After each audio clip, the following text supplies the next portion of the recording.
People, I was talking the other day with a friend of mine who works in the business of getting ministers into churches around the country. And in talking to him, he was telling me about, we were talking about different issues that churches fight over. And one of the things he said to me was that in your search for a church, he said you have to make sure that you are planted firmly on a side. I didn't know what he meant at the time. And then he explained later on that he meant politically. You got to be, or not just politically, but liberal or conservative on certain issues. You kind of have to check off the box.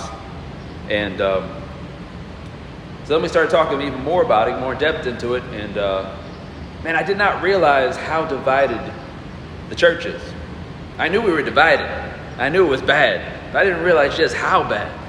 And as I kept looking into it, I didn't realize how many denominations that we have. We have over 45,000 denominations. I'll say that again. Over 45,000 denominations globally. Nowhere in the Bible does it say to break off into different sections, right? Nowhere. It talks about unity, harmony. You got to be together. 45,000 denominations and counting. That's a problem, everybody. That is a problem. I'm going to talk about one reason, at least, why there's so many divisions and the problem with that. It's found in Galatians chapter 1, verses 6 through 10. The Apostle Paul is speaking.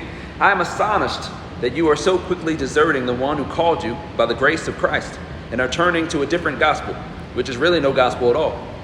Evidently, some people are throwing you into confusion and are trying to pervert the gospel of Christ. But even if we or an angel from heaven should preach a gospel other than the one we preach to you, let him be eternally condemned. As I have already said, so now I say again, if anybody is preaching to you a gospel other than the one you've accepted, let him be eternally condemned. Am I now trying to win the approval of men or of God? Or am I trying to please men? If I was still trying to please men, I would not be a servant of Christ. Why is that relevant? I've talked about before where you have the gospel in its pure form, and sometimes we stir in maybe some culture. Sometimes we stir in politics. Sometimes we stir in just schools of thought. And then it's no longer the gospel anymore. Now, there's no real problem with that as long as you're acknowledging that that's what you're doing. If you're acknowledging that we have the gospel, but this is kind of our culture. Here's the gospel, but this is just our methodology. Here's the gospel, but here's where we stand on certain things. Then it's not really a problem. But if you start mixing in and calling it the gospel, it's going to be a problem. People are going to hold tightly to this is our gospel, this is the truth. And anything against that, they're going to look at you as an enemy, right? They're going to be pointing the fingers all over the place. And that's what we do online, right?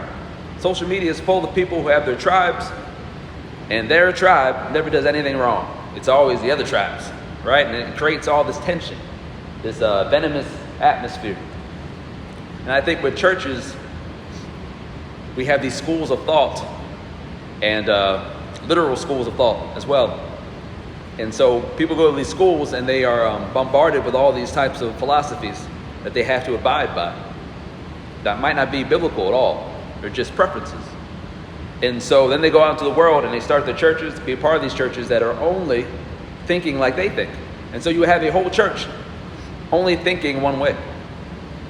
You have a whole church looking the same way, and not in a good biblical context, but in a culty context, right? And so that church, funds other students to go to the same type of schools, and they build the same type of churches. So we're really just manufacturing cults instead of spreading the gospel, the pure gospel. And then as we do that, we have these different camps, these different tribes. Just like the world and social media, there's a venomous atmosphere, finger pointing going on, and no self-awareness at all. Just a bunch of cults being formed all over the place. So what do we do about this? What I think It's just me. This isn't thus saith the Lord, it's just me. I think that we must force diversity upon ourselves as individuals and upon ourselves as a church. Then we have to. Otherwise, it's just not going to happen. It's kind of like Ketanji Brown Jackson, right? KBJ don't happen if it's not intentionally, made to be, right? You have to get aggressive with it, or there's not going to be any diversity, because the people in power, mainly white people, mainly white men, don't want diversity. I'm not saying this maliciously. I'm not saying that they're waking up in the morning and being actively against diversity, although some are. I'm not saying that. I'm saying that if you're only around the same type of people, only thinking the same way, then you got blinders on and you're not noticing that you are blocking diversity. And if you block diversity, you don't have diversity. If you don't have diversity, there's a good chance you're going to be in a cult-like environment. And you can't have that with the gospel. Because otherwise, people are going to come into your church and they're going to try the gospel that you're preaching that's mixed in with a bunch of other stuff. And it's going to fail for them if they're not following, if they're not, bred of the same culture. It's going to fail for them, and they're going to think that there's something wrong with them. They're going to think there's something wrong with them in their relationship with God, and it's going to be a huge problem, right? It's going to be a huge obstacle, a huge stumbling block, good biblical term, for them to overcome in their walk with the Lord. And it could be so much easier if we would just preach the gospel. Just stick to that. But that might be asking too much. I don't know. Maybe I'm being naive. So, all in all, people, we have to be self-aware of these, whether or not we are building a cult or not. I think most people, if they would ask themselves, am I involved in a cult? They would say no. But if we can step back for a second and kind of do a test and look at what's around us, is it the same type of people in your church, in your organization, in your group of friends? The same type of people thinking the same exact way, looking the same exact way? Well, that's a cult-like atmosphere, and that just ain't going to do. All right? Let's try to be better, people. Let's try.